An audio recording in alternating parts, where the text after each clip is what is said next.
Welcome to the DL Gaming Podcast, adding games, both new and old, to your Steam backlog, one slightly inappropriate episode at a time. My name is Christian, and I'm feeling mounty. Joining me today is Taylor. And I've gotten off my high horse to get on your level. Ooh. And Amanda. And we're going the full Mountie today for this episode. Wow, coming to us live from Canada. All right, this week we are indeed going to be mounting up. Guys, what is a mount? What is the history of mounts in games, and what are our favorite mounts? It's a whole episode of mounts. It is what it is on the tin. So, Taylor, you're starting us out with the discussion of what is a mount, but we have some fun bumpers this episode, and I just want to... Come on. Come on. Thank you, Geralt. Yes. So what is a mount? First question for you guys. Do vehicles count as mounts?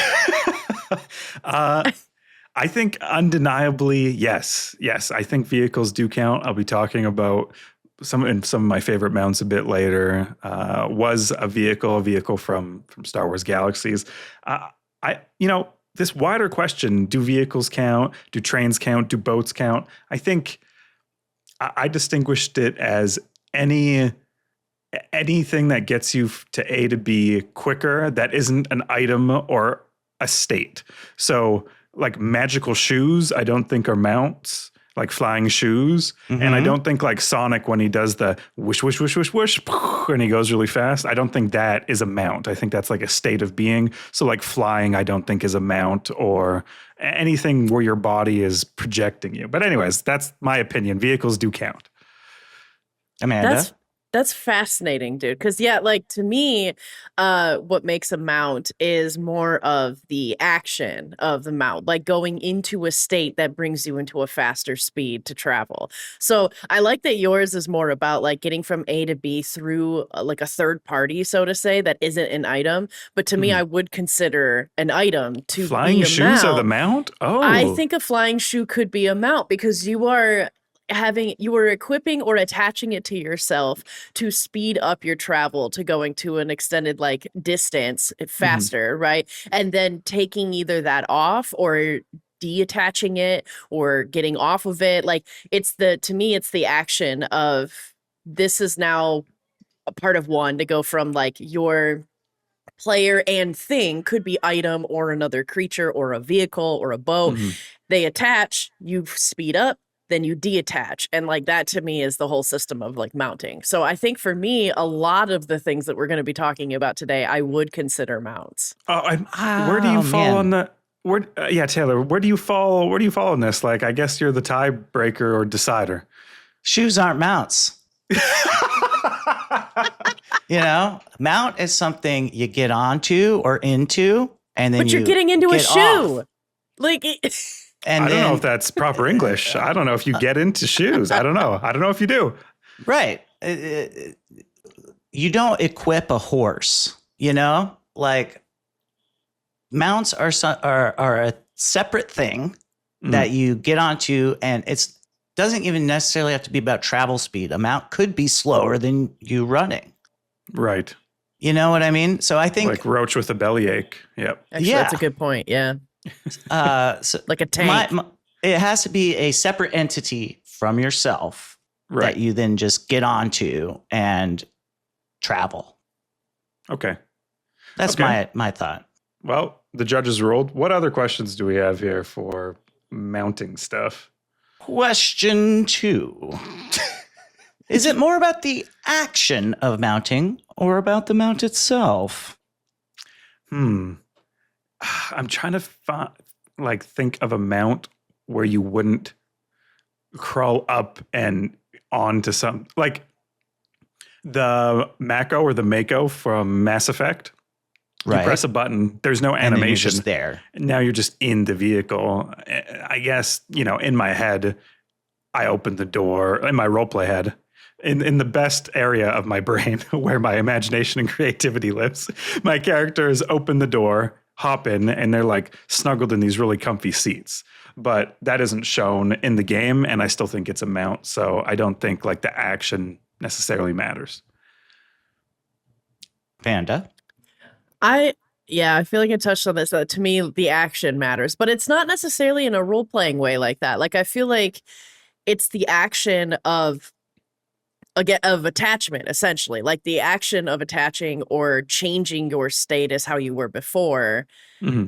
That is the mount. So like even in the example that you just used, the Mass Effect, like the action is now you are in a vehicle moving faster.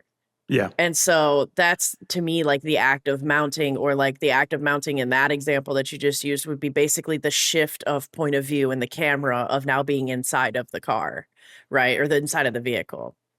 And so to me, it's not necessarily that like a mount has to be like a horse, an animal, or Yoshi that you hop on top of, but more of the action of like having a keybind that signifies, okay, our status has changed now. Now we are faster, or we have all these combat benefits, or like it's a tank and we're shooting now, like in a vehicle.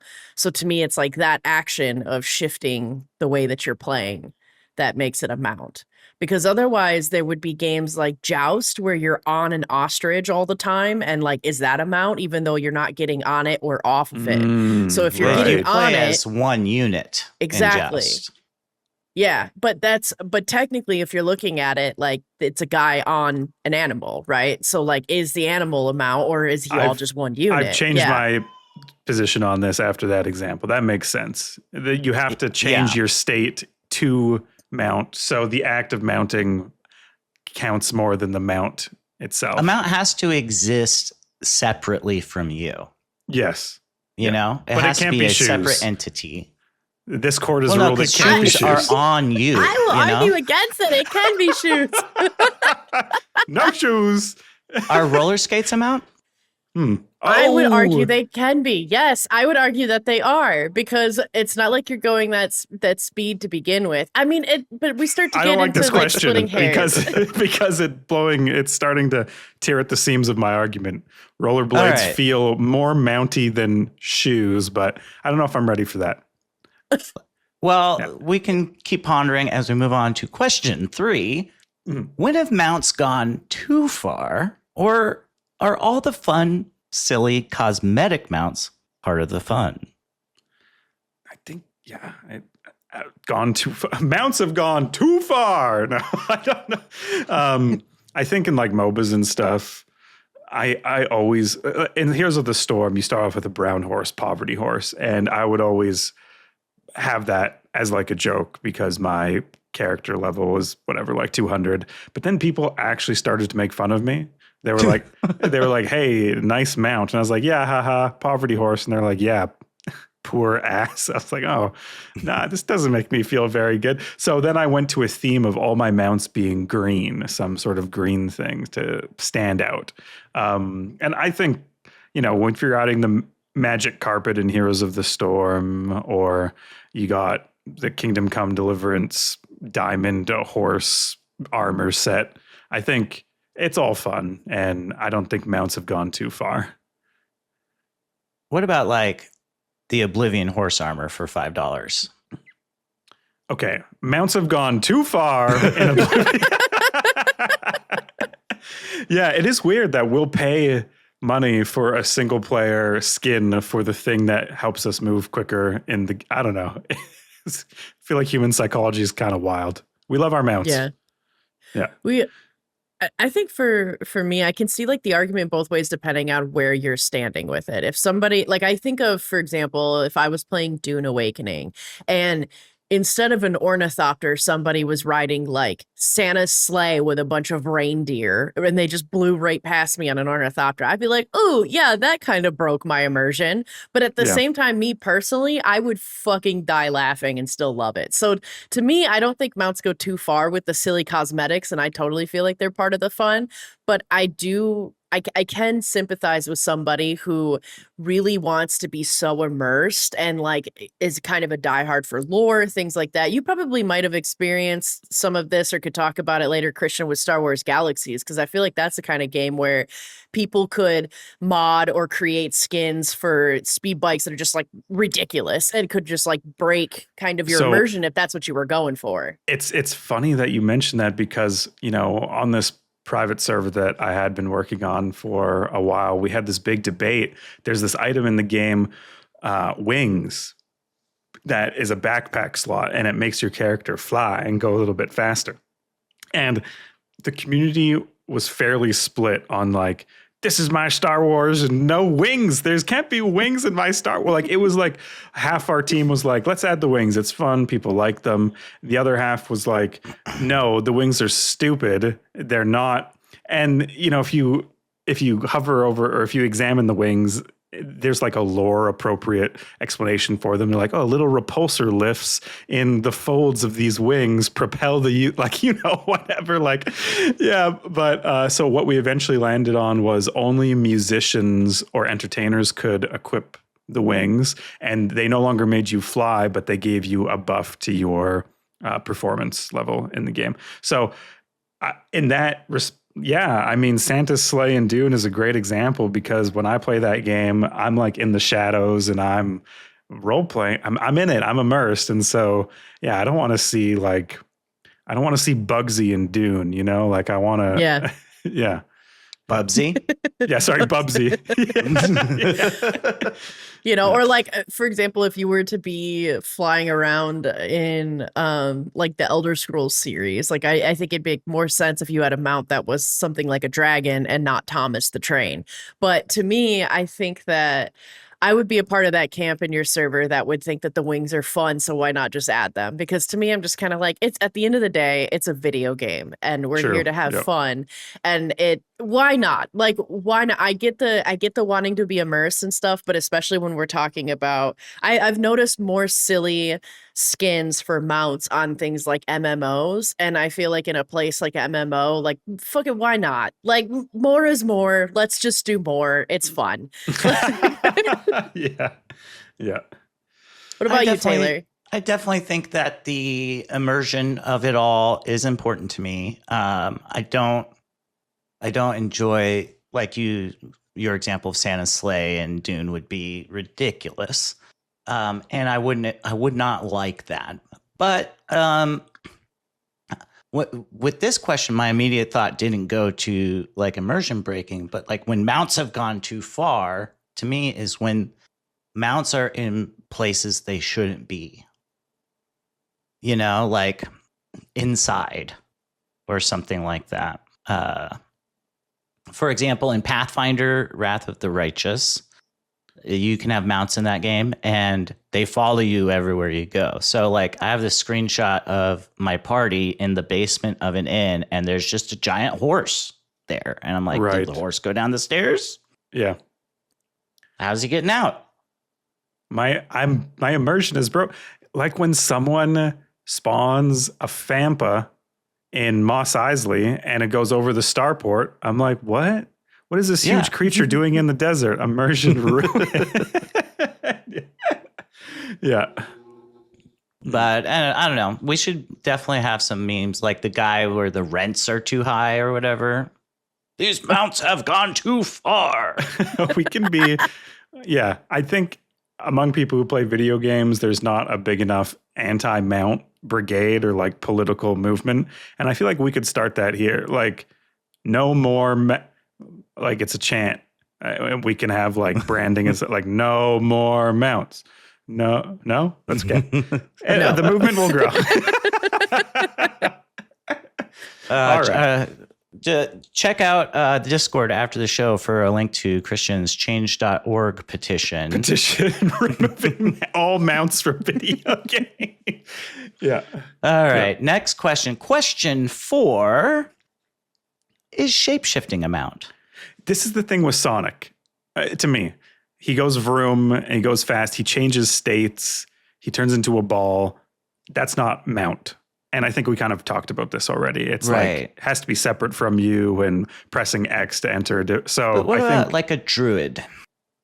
So If a druid To turns me- into a horse and now runs, I think Diablo actually addressed this pretty well, because you could be a druid and go into a wolf form or go into a bear form, and that is not a mount, because then from that state, I'm pretty sure you can then get on your mount and then geez. go. wait, can So, you mount as a I don't think horse so. or something? No, I don't think so. But they have them That's as being mount's going too completely far. separate. That would be that's this bear riding a horse. Too far. too far.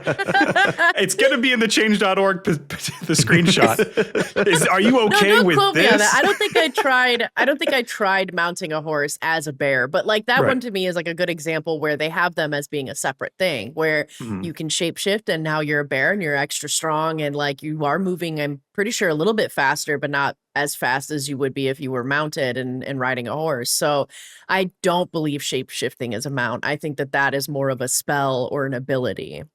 Right. I think there's like an edge case though, like in World of Warcraft, the druid gets something called travel form, which lets you run at mount speed.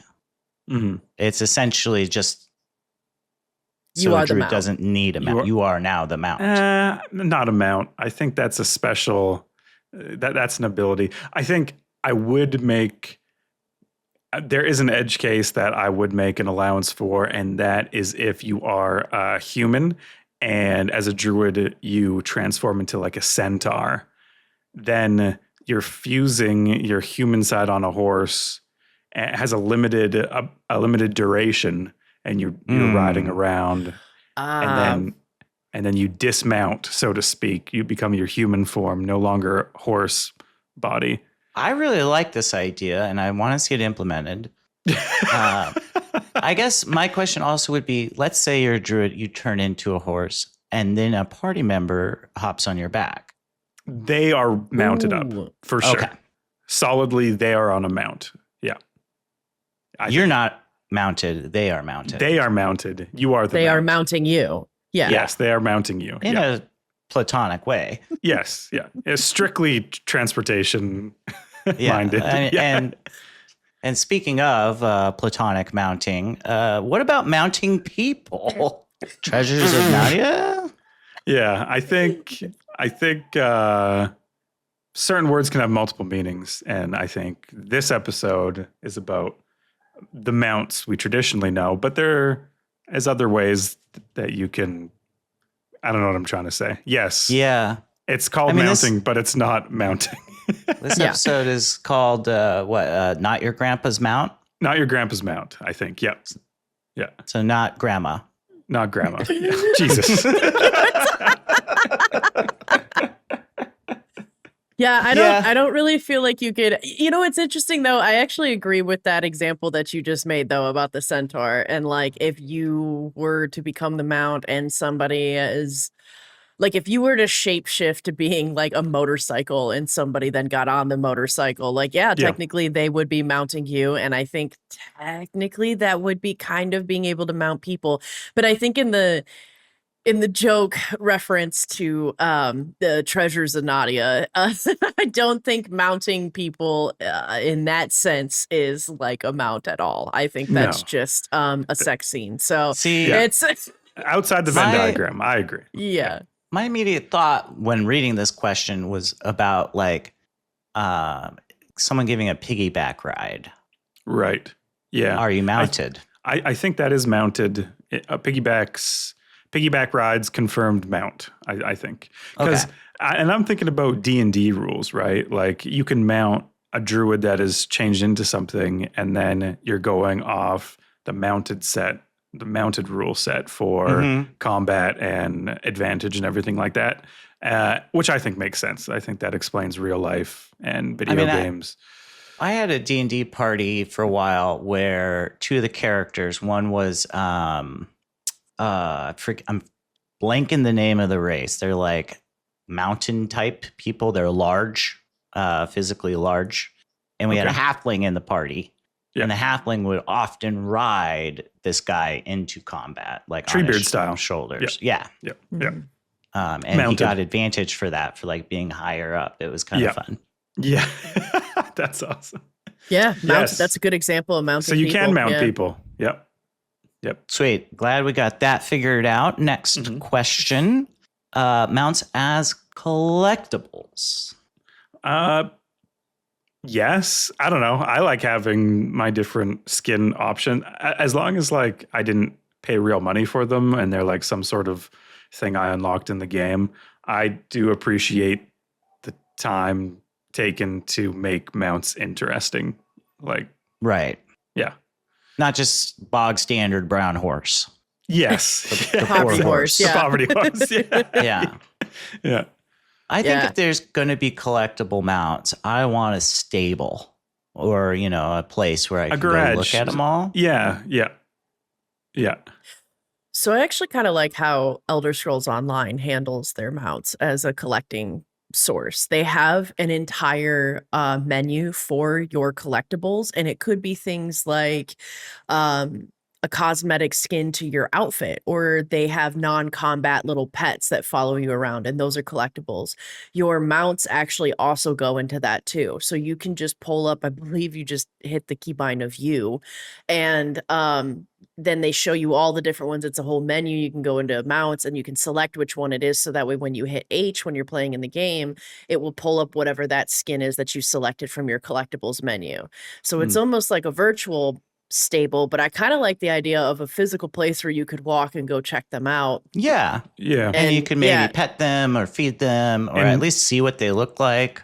In Star Wars Galaxies, if you were, I believe, a master politician and a master creature handler, you could put down a building if an architect made it, and your mounts would be displayed like in person, like 3D in a city, in a barnyard.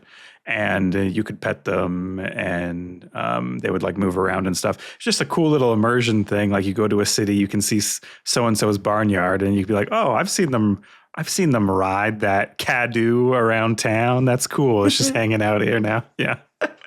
When he was campaigning, he rode it into town. Yeah. That's right. Yeah. This next question is one that I really have thought a lot about.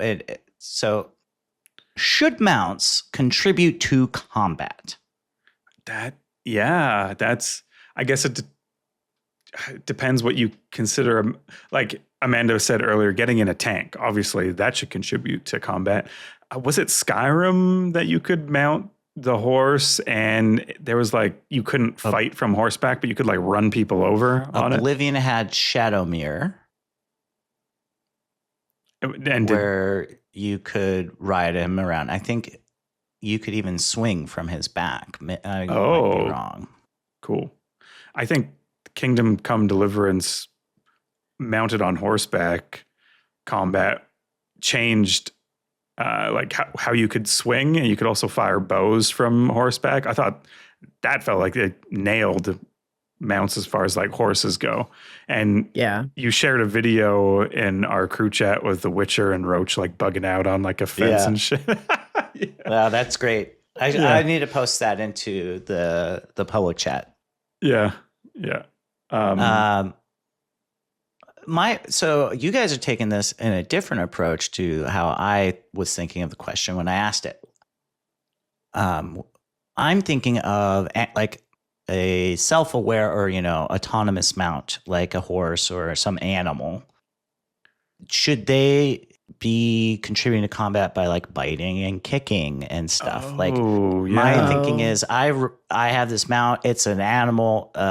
We're getting attacked by some monster or some enemy. Yeah. The horse is just standing there. Right. Shouldn't it be also like trying to Contributing. fight? Pulling Yeah. its weight. Yeah. I think I mean, to I be think- fair, it pulls our weight when we get on it, right? So, it does enough. It works so we don't have to. Yeah. I think at that point it becomes a pet if it contributes to fight. I think a pet can be a mount, but not all mounts are pets. Like a motorcycle isn't going to necessarily help you during combat, although that would be really cool. Right. But if a motorcycle had an AI in it, Maybe Then it maybe could. it should. Or if it's a transformer. Yeah. I don't know. I don't think it should contribute to combat unless it by nature is a combat type mount to begin with. Like again, like we're talking the assault helicopters and tanks and a machine gun on a warthog, so to say. like a those chocobo. things. Yeah, I don't know. Like I they're- think I can see like that. Beak creatures that are exactly. could be aggressive. Yeah. Or a wolf. A lot of games let you ride wolves. Yeah. Wolves true. famously are good at biting things and are Oh, yeah. dangerous. Like Yeah. If you got a wolf mount, that definitely should contribute. Like it's like, I guess the question comes down to, are mounts purely for travel, right? I think it breaks a little immersion when I've got this animal that is actively getting attacked, like with a sword, and it's just standing there. Totally. Yeah. But I don't know. I again, can see that. it becomes a pet when it enters combat or when it can fight. I think it's a pet. Because the Pokemon games, I was watching my buddy play it. I forget one of the newer ones, and he was riding a Pokemon motorcycle character. Huh. And A motor that, Pokemon. a motor Pokemon, yeah. But he could also use that Pokemon in combat as like a normal Pokemon that comes out of the Pokeball. And so I think then it becomes a pet and it's a mount. It's a shape-shifting organism. It's Schrodinger's That's a good example, mount. though. With Schrodinger's Pokemon, mount. that's a good example. Yeah. Yeah. All right. I really like your distinction there of like it's a pet. I think that makes a lot of sense to me. But to me, there's a slight amount of like a little bit of immersion breaking sometimes. Totally. Yeah. All right. Final question for what is a mount? This is just my idle curiosity. Are there any games where you play as the mount? And would you play a game like that? There's like that horse game about delivering messages in the Mongol Empire, where you play as like a courier. And I think, I don't know for sure. I don't want to say anything untrue, but I think you play as the horse and couriers mount you. That might not be accurate, though. I'd have to double check. That was my understanding from watching the trailer. But I guess, I don't know. Maybe not. Maybe this is the hole in the universe that needs a game where you are the mount and people get on your back and you drive them around places. I think there's a couple taxi games, like Cloudpunk. You are a taxi driver or delivery driver. So maybe in that way you're playing as a ish amount. I don't know. Yeah, I think so. I think I would definitely play a game like as a mount, but like you said, Christian, it seems like a lot of the games where you are the mount, it is way more vehicle based, which is fine because that's how a lot of like the mounts and stuff can be anyway, right? For travel, as we've discussed. But I don't know. I'd be curious to see if they'll make like any of these mount games where you are, say, like the Pokemon who is surfing and then has to go into combat.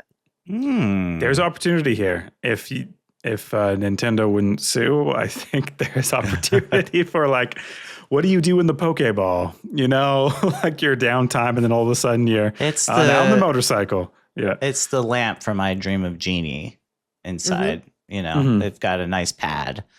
Yeah, but. Yeah.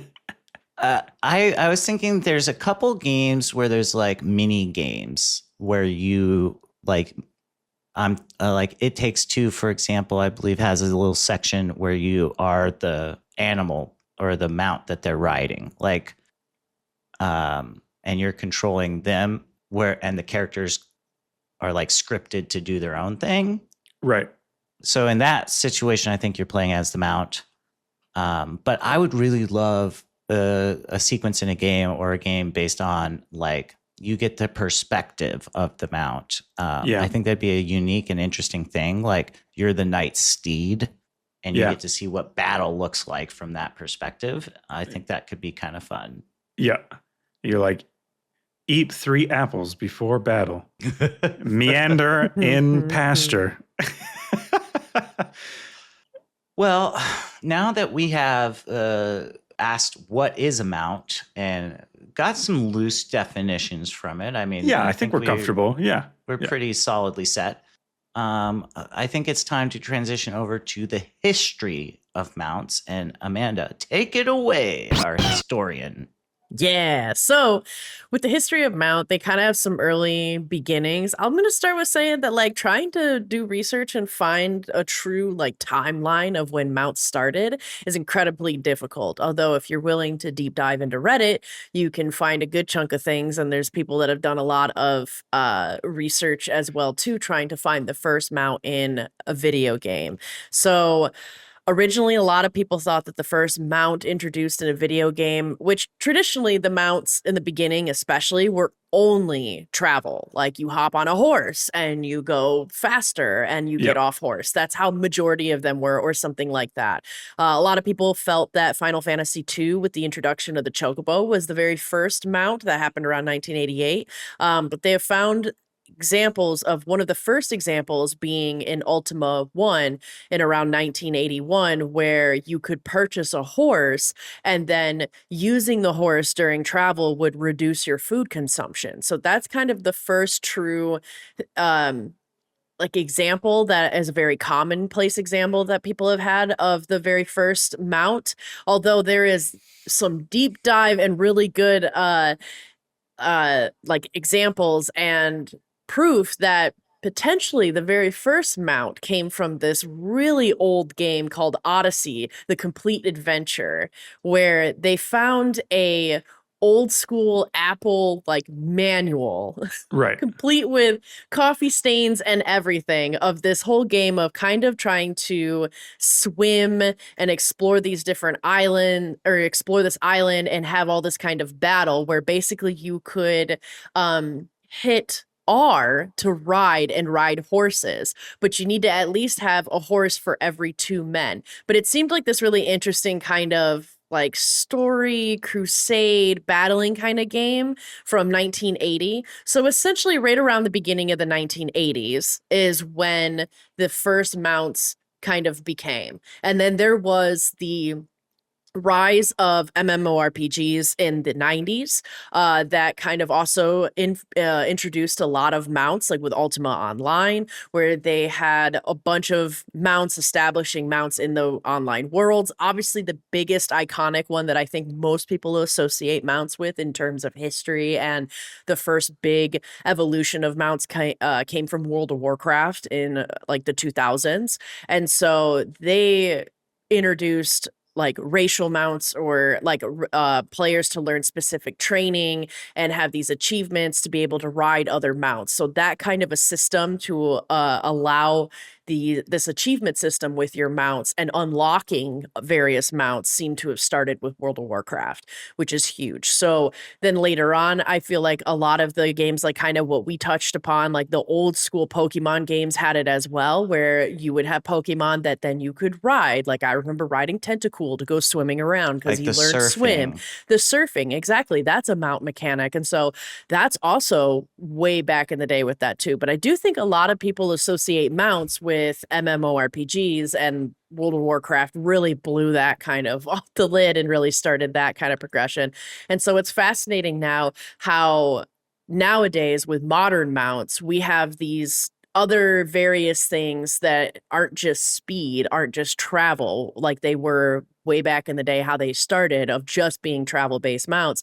Now we do have mounts that give you special combat skills, or you know, they can fight as well. Like one of the newer examples, I suppose, is Guild Wars 2. They came out with, in 2017, they came out with the Path of Fire expansion, and that included a whole bunch of mounts that offered special combat abilities and various things like that, which is really cool. There's also the progression with The Legend of Zelda Breath of the Wild and The Witcher 3, creating this relationship between a player and their mount, like how we have with Geralt and Roach. And so that's a new thing as well, too, that is in more of the modern era of time. So it's cool to see how mounts originated truly as just being like, I get on a horse and we go faster, to now you could have, you know, dinosaurs and Ark and become best buds with your horse in The Witcher and have all kinds of crazy different creatures like a dwarven spider mechanical thing that's on Elder Scrolls Online. So it's really cool to kind of see the progression of it, and it's really fun for a deep dive. I'm sure we could put the link to this really thorough, awesome discussion that happened in Reddit of like the history of mounts and how they have changed and morphed to where we're at now. So stay tuned for that. But yeah, that's a quick little history lesson of that. But again, it's a little hard to find a true timeline because mounts have been around for such a long time and are in lots of examples of different video games. But Ultima 1 pretty much being the first, although technically you could argue Odyssey, the complete adventure, was the first. See, I'm thinking that surely some of those text-based MUDs must have had mounts. But that comes into the argument too. Like there was a lot of discussion of the Oregon Trail being the first one because you have the oxen, but there's no act of getting into that status. Well, no, I'm talking about like the multi-user dungeon games that were on those early database computers where it was all text-based and you would type things in to do actions. And I mean, I don't have an example, but like Zork or something like that, presumably one of those games must have had like a text version of mount, like I get on D&D you would type also, in I get on my horse. Yeah, but yeah, I guess those are video games and those are mounts, so that makes sense. But I think when we think about them, we're probably imagining some sort of like visual representation because in gaming, like tabletop gaming, I think mounts have been around for as long as gaming. In D&D, early editions of D&D, parties used to have all these followers, and you would have mounts and mules and henchmen, and your party might have 30 people in it of like different followers, and those definitely included mounts. Right. I think maybe I should have prefaced this with like the first instances in kind of more PC gaming and like when you see it, graphically represented mounts. Yeah. Caveat, graphically, and I saw that you skipped over this, but in 1988, the iconic Karibo shoes or Goomba boot So this history includes shoes, everyone. This history does include shoes because I believe that the Goomba boot does count as a mount, especially in Super Mario Bros. 3, though, because like he hops into it, and then together you are hopping around and are able to put on shoes. You don't mount your shoes. He jumps in the fucking shoe though. Like how is that hard? He's jumping in. Yeah, it's his whole body is in one shoe. Like it's not it's not that he's putting on two different shoes on his feet. He jumps into a massive shoe. How is that any different than he jumps onto Yoshi? His name is Jumpman. Whatever. All right. You know what? If you guys believe that the Karibo shoe or Goomba boot could be a mount, tell us. Let us know. All right. Yeah. Otherwise, you can make your case that it isn't. But I believe. What side of the mount debate do you fall on? Yeah, exactly. We need to know. So, well, moving forward, we want to talk about favorite mounts, starting with Christian for sure. I know how much he loves the boot. So the boot is your favorite mount. Yeah, I'm about to give you guys the boot. All right. This bumper. That is a chocobo. Okay, cool. So our favorite mounts. So I've got a couple of examples. The first mounts that I remember fondly was Star Wars Galaxies. I never played World of Warcraft. Really, I didn't really get into it. I might have played like the free trial or whatever they had at the time. And in Star Wars Galaxies, when it first came out, no mounts. The worlds were 225 square kilometers. So it would take a long time to get from one side to the other. And a lot of the game that I liked was resource surveying. So you would be out in the wilderness trying to find resources, minerals, gas, flora and fauna for cooking. And hours and hours of just pressing the survey button, walking 10 meters to the higher concentration, pressing the survey button again, walking 10 meters. Excruciating gameplay, but I had fun because when you were doing that, you were trying to avoid creatures. You could sometimes run into other people surveying and strike up conversations with them. It was boring, but it was still at the keyboard play, and there were social opportunities there to interact with people. They first came out with creature pets that creature handlers could train to be mounts. And if they had trained this creature that they caught to be mountable, they could then sell that creature to you, the player, and you could put a saddle on it, and then you could ride that around. You didn't have to be a creature handler to actually ride the mount. I had a Cadou, which my favorite little guy. I remember I had to feed him blubbery fish substitute, which was his preferred pet food. Substitute. Yeah, all the pet foods were substitutes for some reason. And so we wouldn't get hungry, and he would stay bonded with me. I taught him tricks. I taught him how to jump. I taught him how to neigh or make some noise. I taught him, he could even do a flip. That was like an advanced pet trick. He could kneel. He could do all sorts of things. He was so cute, this orange Cadou. And I'm wondering if you guys know what a Cadou is in the Star Wars universe. I don't know what a Cadou is, but it sounds like a Neopet. Yeah. It does. So it's the two-legged horse creatures that the Gungans walk around in episode 1 at the battle. Yeah.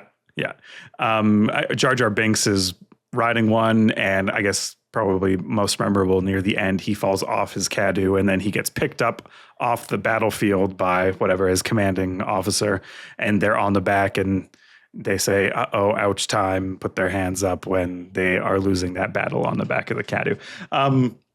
Loved him. I wish I remembered what his name was. I spent a lot of time with this creature, and the knock-on effect of having these mounts is that you could perform actions on the back of them. So they kind of took this huge playable world and they minimized it. They made it a lot more accessible, but you started to lose a little bit of those interactions. You would see people kind of fly past you on their fast creature mounts and not stop to say hello just because they're moving quickly. But they weren't moving as quickly as what came later, which was the speeder bikes and swoops. And that, I think, my hot take is that kind of destroyed the social interaction in the game because they went faster than what the world loaded at. So you could go past a creature lair, and by the time you were on the other side of it, they would all spawn because all the creatures weren't just spawned in the world. That would take up too much bandwidth or whatever. So you were disassociating with the world and the people within it in this MMO. And I remember when they came out, I was sad because I started to have a lot less of these social interactions with people. And I don't know, it's like North American hustle culture in my MMO. People got places to be. They don't have time to stop. I'm walking here in New York, like people going from A to B. And yeah, so the history of mounts to me in a personal way is this story of Star Wars Galaxies becoming a rich social sandbox to people optimizing their play. They've played it for a while. They don't want to stop and talk. They're doing stuff. And I don't know, just an interesting microcosm of them introducing mounts into the games. Took a little bit of the community out of the MMO. I don't know. Did you guys have any sort of onboarding with mounts in World of Warcraft, or were they there from the start? I don't really know how this played out amongst other MMOs, although I'm assuming some of the same stuff. And then we haven't talked about fast travel at all. I think we're solidly, that's probably not a mount. But when fast travel came to Star Wars Galaxies, like when in the middle of the forest, you could put down a ship and travel to the nearest town and you didn't even need to mount up. I think that was the ultimate destruction of the social landscape in that game. That solely now you are, now this is more like a first player experience with other people around you, which to be fair is how a lot of MMOs are played currently. But at the time I think that's around when I uninstalled the game, actually. I was like, this is heading in the wrong direction. It's like when it became less about the journey and more about the destination. Yes. Yeah. Yeah. Totally. Yep. So that's my philosophical take on and then I had another fun thing in Rome Total War II. I'm not sure if this counts, and it might be Napoleon. I didn't look this up before, but eventually you could unmount your units from the back of horses. Maybe it was actually in Shogun too. Because, when your units are mounted, they take extra damage from spears in the Total War games. And this allowed you extra utility with your troops. You could dismount them. You could put them on a hilltop or in a hard to reach place where the mounts would like bug out. Honorable mention to the Total War series for making units be able to be mounted in a battle or unmounted. Yeah. Yep. Any thoughts? Yeah, I was just thinking of like in World of Warcraft, I believe mounts were there from the start. Okay. But they were only ground-based mounts. Mm-hmm. And then it was in Burning Crusade where they introduced the flying mounts. Someone correct me if I'm wrong, but that is my memory of it. And flying mounts, I think, also contributed to that, lack or lessening of the socialization in the game. Because like previously there wasn't fast travel in the game. There were like the balloons and stuff, like the set route travel. So you'd have to go to like the station where the balloon comes, and it's on a schedule. Yeah. So you might sit there waiting for it to arrive and just chat with random people that are also waiting. That was some of the most, that was waiting for the shuttle too in Star Wars Galaxies. That was some of the most, it's not, I don't know if you can call it gameplay, but it was fun. It was fun catching up with people. Hey, where are you going? What you did today? Oh, I noticed you have this armor, that sort of stuff. And that's the other thing they did with the fast travel in Star Wars Galaxies is they made shuttles instant. So there was no, at the shuttle port, so there was no waiting for the shuttle anymore. And anyways, I could go on and on about Star Wars Galaxies and people would slowly lose their attention and turn off this podcast. But it's interesting that those improvements are called quality of life improvements as well. Totally. Where it kind of decreased your quality of enjoyment. Totally. Yeah. Yep. Well, I think when it comes to especially like an MMO, I am a part of this camp. I feel like Christian might be a part of this camp. I'm not sure where you are, Taylor, but I feel like the interactions with the community and the things that you're building together with the community is a part of the gameplay. So when they do create those kind of things of quality of life, of getting rid of it, I see why they're doing it, because there's probably a bunch of people that are standing there that don't want to talk to people and are like, leave me alone. I just want to play. So to them, that would be a huge quality of life to take that away. But for both Christian and I, for sure, it's kind of like that is part of the fun, is talking with the strangers and the people and like chatting them up like that. So yeah, like it's huge and detrimental to that when you start implementing those things. Early on in MMOs, my experience was like that for sure. And it almost like they were like 3D chat rooms with activities to do. And there was this element too of being able to talk to people and hear rumors about things that you hadn't discovered, or like, hey, did you hear about, like, I heard that there's like a secret overworld boss that you can sometimes find, but it's super rare. Right. Or something like that. Words on the street. Totally. Yeah. We could go. It's a bit of a bird walk, I think, because it's no longer about mounts, but I haven't played an MMO that has replicated or paid close attention to that social element. Like, I'm thinking of, what if in Dune you didn't get the speeder bike until way later in the game? How would that have changed my experience with it? I can't say if that would have been good or bad, but I know I likely would have ran into more people in the same area. They have this huge map, but you traverse it so quickly. It kind of, the scale of the map is just scaled to the movement of the player, not necessarily the total area. And so I think you can do a lot more with a lot less in those sort of social games. The map doesn't need to be so big if everyone is walking from place to place, right? They decided they wanted to introduce orthocopters or ornithopters. How do I even say it? Ornithopters. And other things that are super fun to fly around. So I get why they went with the scale they did. But yeah, I do wonder, in an alternate universe, we have a smaller map on Dune and we're only walking, that probably increases the likelihood that I run into people and have organic interactions. Anyways, that's a YouTube essay somewhere in the back of my brain. Yeah. Bit of a bird walk. Yeah, bringing it back. So my first memory of a mount probably is riding Epona in the Legend of Zelda Ocarina of Time.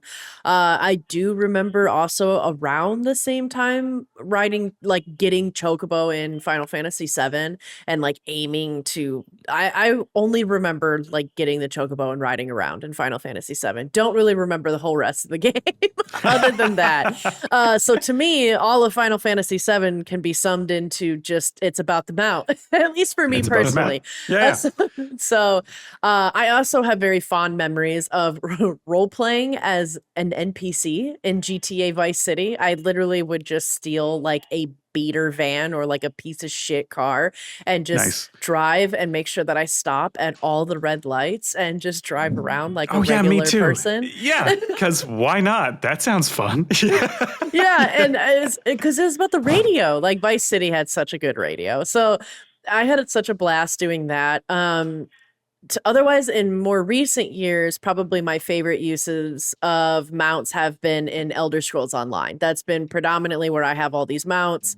I've collected so many of them.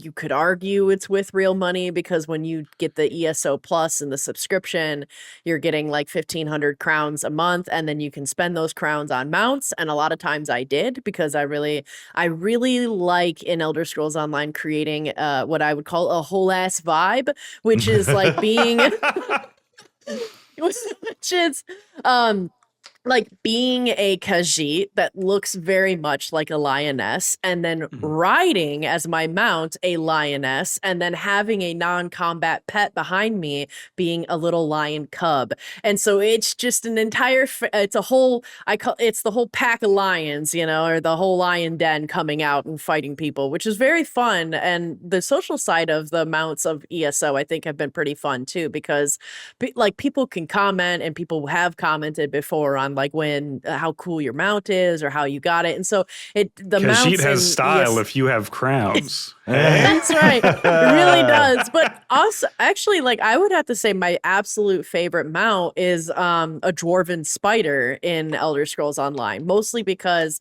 I fell in love with Elder Scrolls through Elder Scrolls 3 Morrowind and the dwarven lands of that. And like I really fondly remember Vivek City, and which isn't obviously dwarven, but like going into different dwarven mines was so cool to me that I really, really enjoyed, and just thought that the artwork was so stunning and the designs were so cool. So for them to bring back a dwarven spider as like a type of Easter egg for a mount in ESO, I thought was just pretty like sick. Awesome.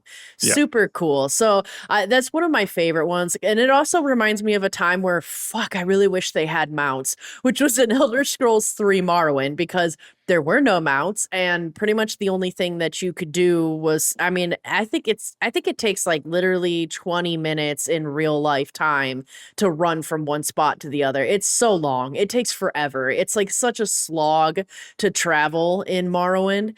But don't they have the stilt? I was just going to say the Silt Strider. The Silt Strider was their way of doing fast travel. Once you've unlocked those areas, you had to kind of go up to the Silt Strider and go to those spots, and the fast traveling then. But I mean, even then, even with the Silt Strider and like their fast traveling, going and completing so many of your quests and going to place that doesn't have a Silt Strider was just such a slog. Like they could have really used a mount but for wasn't that it game. about the journey? I remember running into so many crabs on those journeys. Yeah, the damn mud crabs. I mean, and then of course there's the amazing journey of the dude falling from the sky, and then like being able to yeet yourself. So I mean, they had ways to kind of like keep it entertaining to an extent, but I don't think it was entertaining enough. Exactly. The density of points of interest was lower in that game than in their subsequent games, I feel like.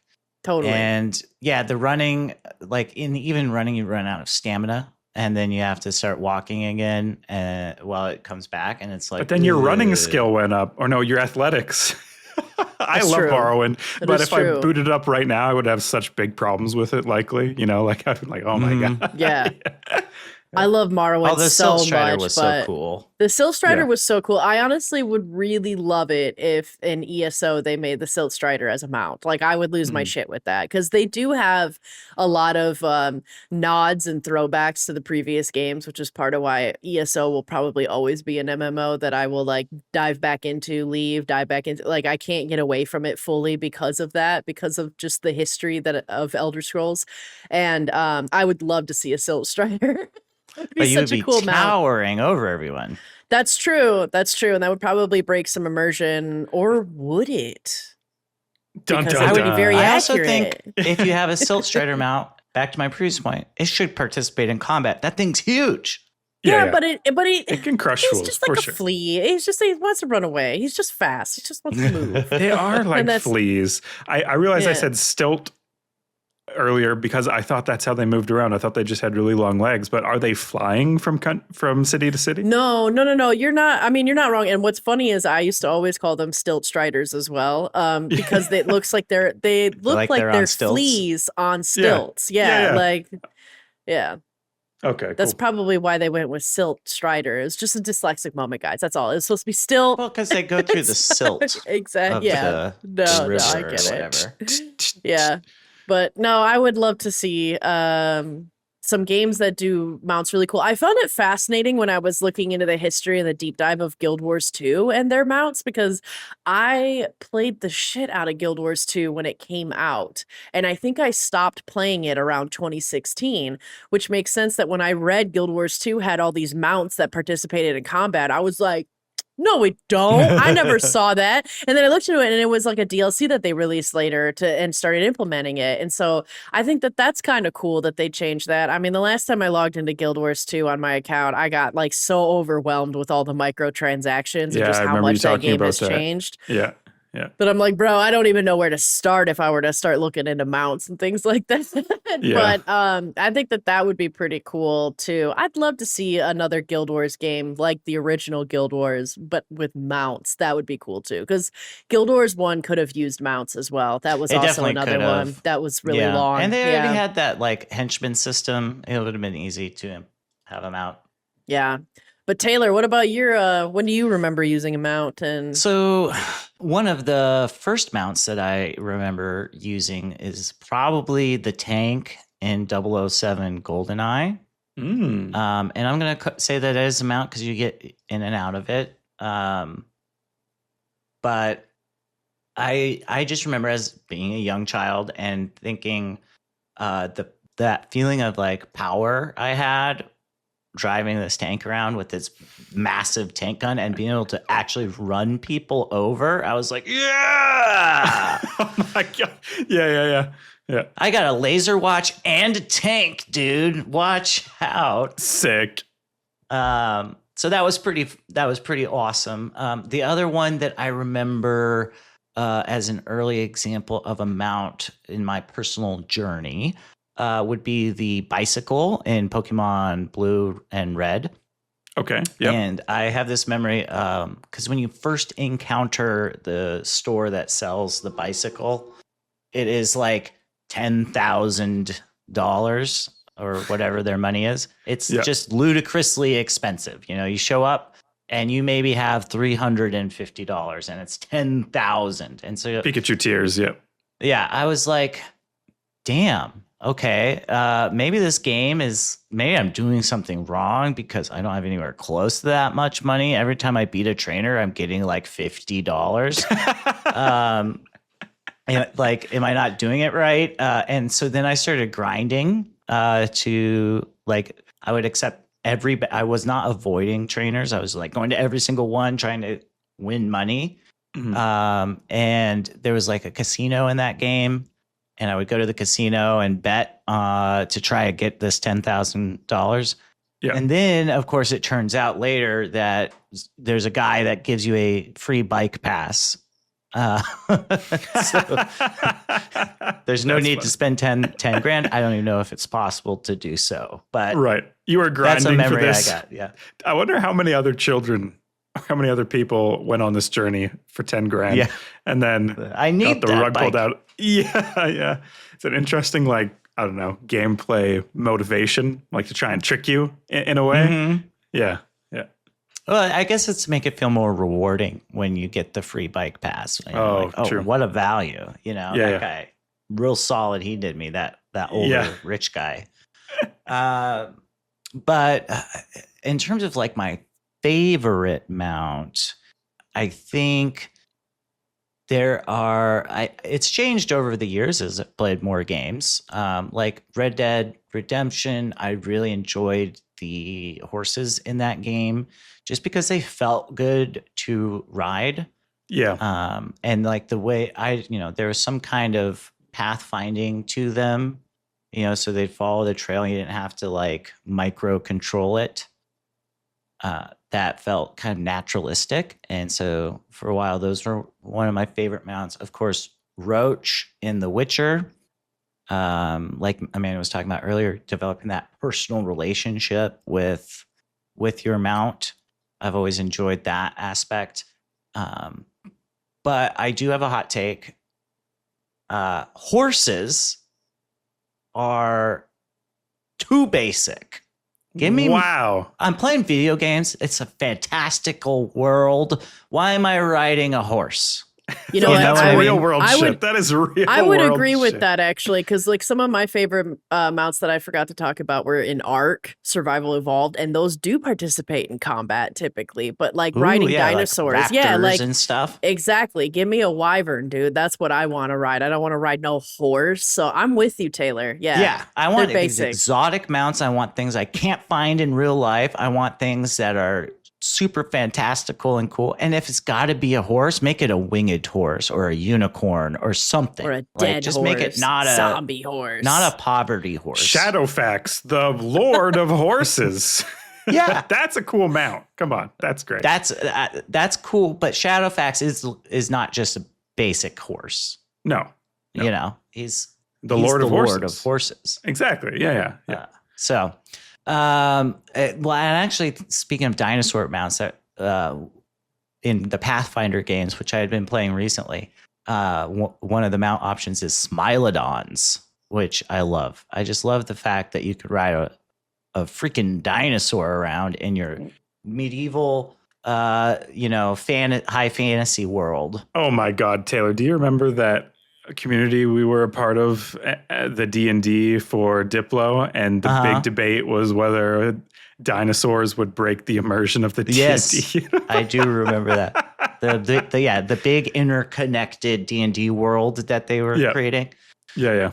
Oh man, those were the days, huh? Those were the days.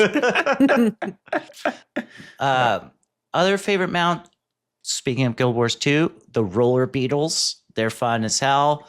They're super unique. What other games do you ride around on roller beetles?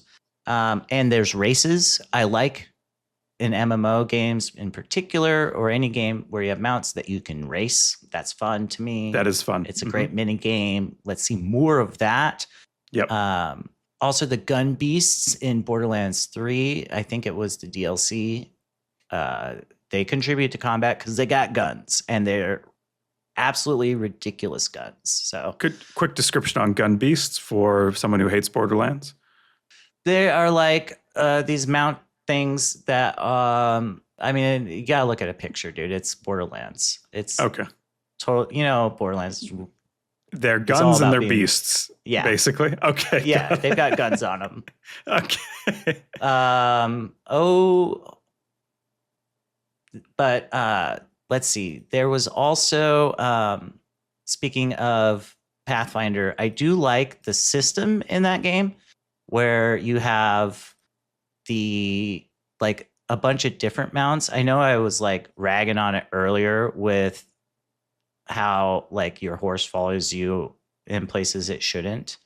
But I do like that the mounts there do contribute to combat. And even being mounted gives you bonuses when you charge enemies and stuff, which is cool. And I like if you're a halfling, you can ride a wolf because they're small. it's you're small. bigger than you. Yeah, you're just small. Yeah. So that's cool and fun. But the one that always pops into my mind first, and I asked my sister this question too, because she's visiting right now. And I was like, the first thing that we both thought of was the warthog from Halo. Yeah. Which, I mean, is that a mount? I think so. I think it is. I think so. Yep. But then, like, I realized as I was preparing for this episode this morning, and I was thinking to myself, like, all these mounts that I've thought of are like from third person or first person games. And I totally neglected to think about games where like you mount units. And so the Total War games, like you were talking about, Christian, in Total War Warhammer, there's this awesome variety of mounts that you can have. Yeah. And your characters can be mounted on them or dismounted. And there's advantages to both. But like, I love the dragon mounts because, come on, you're riding a dragon into battle. They're so sick. I remember the first time I played a multiplayer session, because I'd never got them in the normal game, a multiplayer session where you can just make any army. And the first time I saw dragons, I was like, okay, I'm not completely sold on this like Battlecaster kind of strategy war game, but I fucking love these dragons. Well, and when you watch them too, they swoop in, and all the guys go flying around. It's great. Reminds me of like the Nazgul. Yeah, like really destructive, like so well done for that game. Yeah. They also have a doom wheel. The Skaven, the little rat guys, have a doom wheel, which is just like this ginormous wheel with knives all over it that they ride into battle, and crush people with. It's the General Grievous wheel. Yeah. And then speaking of mounting people, the dwarves have throne bearers. So like their lord gets carried into battle on the shoulders, like he's on a palanquin on the shoulders of like 4 dwarves. And I have always liked that idea. Like the dwarf is getting carried into battle. Nice. But just speaking of real quick games that could use a mount, we already went over Morrowind. That immediately, like first thought, other game like first person RPG games like that, like of Steamworks and Magic Obscura, had a fair amount of walking around. The Fallout games, another Bethesda game, they could have used a mount, and it's like, come on, it's right there. Totally. Motorcycles, atomic powered cars, give me something, guys. And then like Divinity Original Sin, I feel like definitely could have used mounts. And then like pretty much all JRPG games that don't have chocobos in them, those games tend to have a lot of like walking around and backtracking and, the overworld where you also walk around. I just feel like give me a mount. Yeah. And then one game that I don't know if anyone else has ever heard of or played, let me guys know. It's called Dungeon Lords. Nope.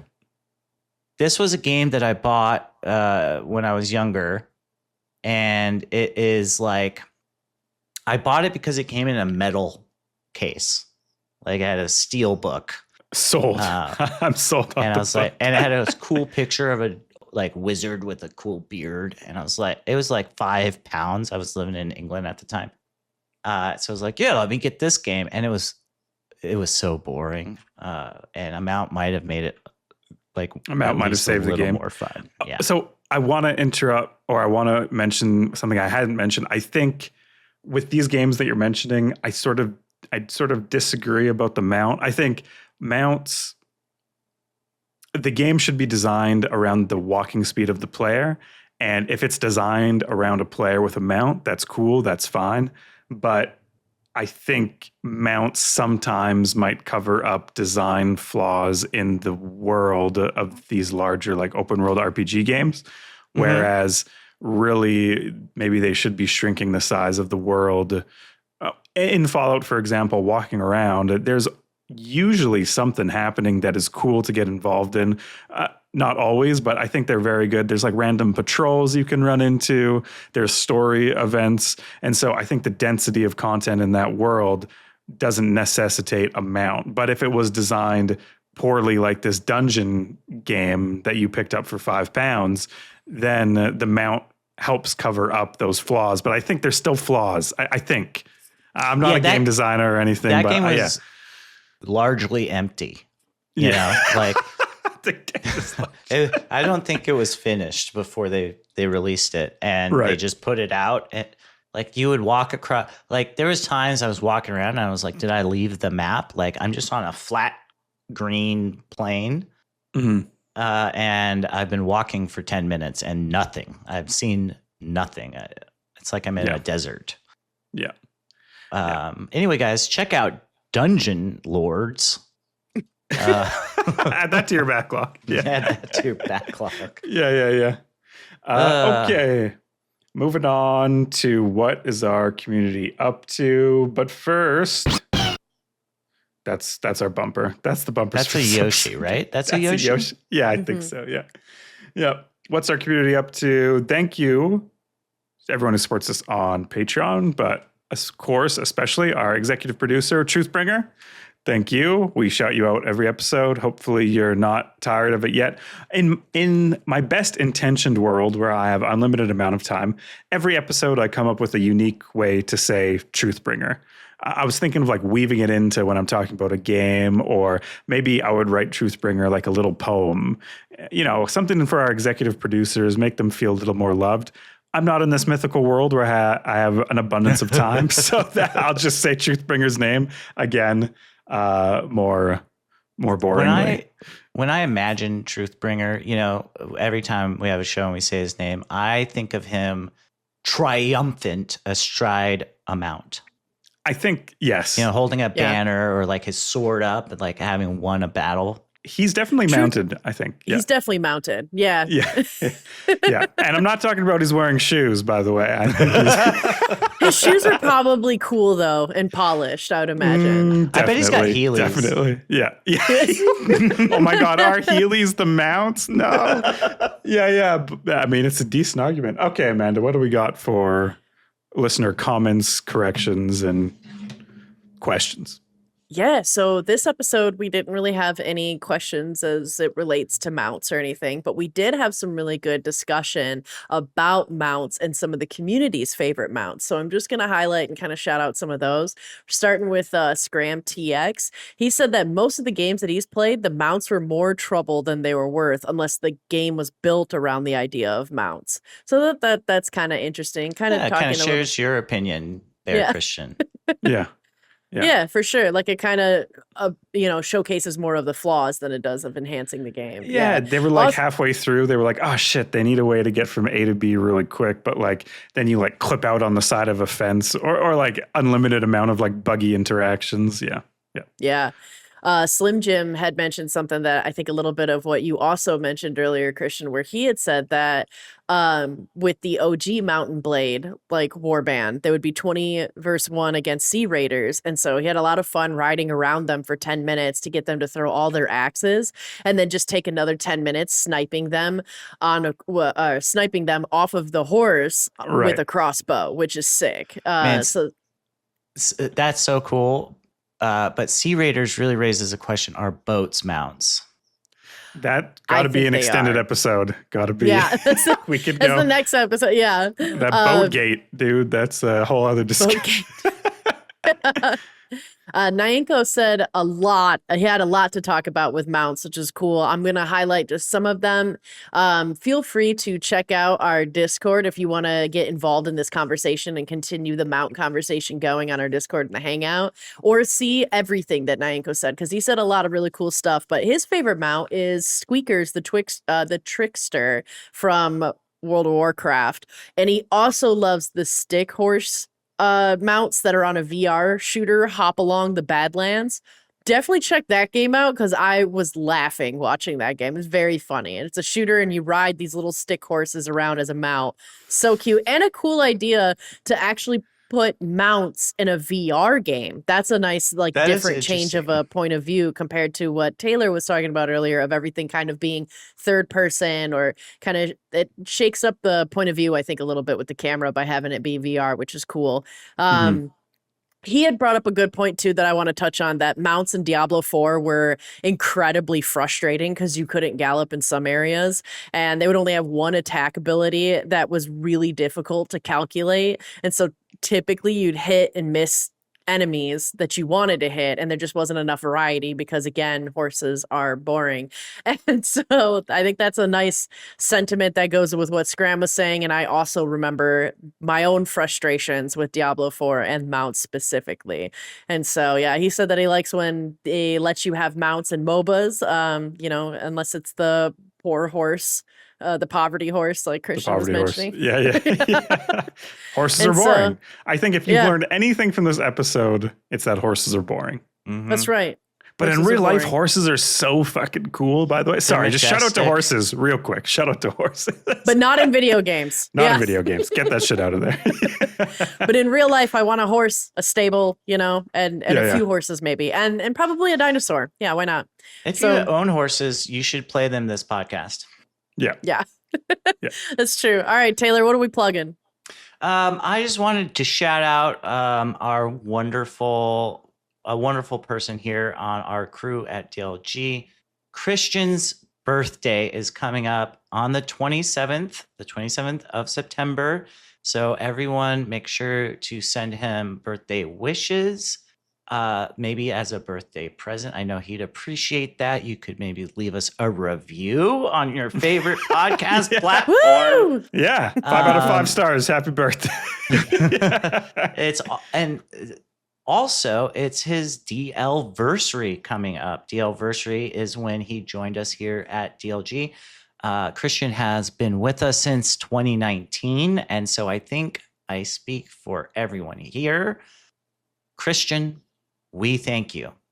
Yeah. Wow. Thank you, Christian. That's great. Yeah. First DLG Con of 2019, also around my birthday. That was a very cool time to be joining, I think, the community and starting to be a part of things. Back then I was only doing the social media. I don't know if you scroll back on the Instagram, you can see like the first little clips and stupid little things I was making, like basically memes and photoshopping everyone in them and making fun of them. And you've come so far from then. I've come so far. Now I'm wearing a map shirt. I'm talking. Okay, guys. Thank you, Taylor. That was very sweet. My name is Christian. Joining us today was, of course, Amanda and Taylor. Next episode, it'll just be me and two mysterious, unknown strangers, because everyone else who is cool is going to DLG Con in Wisconsin, not Michigan, which I feel like I've already messed up a couple times when I'm telling people where this thing is happening. They're going to be enjoying Wisconsin beers, and I hear a lot of cows fart. Like I literally hear when I'm listening carefully outside, I hear the Wisconsin. You hear them in Alberta. Yeah, across the border from far away, I hear them. So come listen next episode to me and the strangers, and then the episode after that, we're going to talk a little bit about DLG Con because we're going to be talking about LANing, our history with LAN parties, standout memories with LAN experiences, and of course at DLG Con, we're playing video games and board games together, so we're going to touch on that a little bit. We're ending on random Yoshi noises, so I hope you enjoyed that. Goodbye. Bye.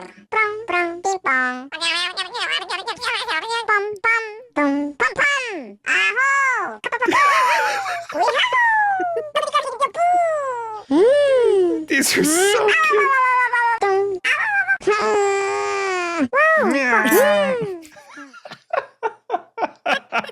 That's so good. Okay. Yeah, that one sounded like he was pushing out a fart, dude. Yeah. That's when he lays the egg. Yeah.